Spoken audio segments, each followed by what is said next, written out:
JKT Tanzania ya msimu huu ni tofauti. Sasa katika hiyo mechi iliyosheheni wachezaji wenye vipaji na uwezo mkubwa, bado tukatoa mchezaji bora. Paul Peter kwa mara nyingine anakuwa mchezaji bora.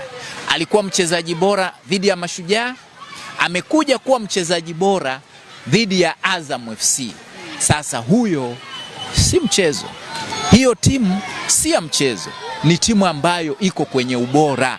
Hatubahatishi tunapocheza. Kwa hiyo ninapokuambia kwamba dhamira na malengo yetu msimu huu, lengo letu la kwanza kabisa ni kuwa mabingwa wa soka Tanzania bara. Hilo ni la kwanza. Kama tumefeli, basi tuwe miongoni mwa timu 4 bora za juu zenye uwakilishi katika mashindano ya kimataifa. Hayo malengo mawili tunayasimamia kuhakikisha kwamba mojawapo kati ya hilo, la kwanza kabisa likiwa ni ubingwa, tunalifikia.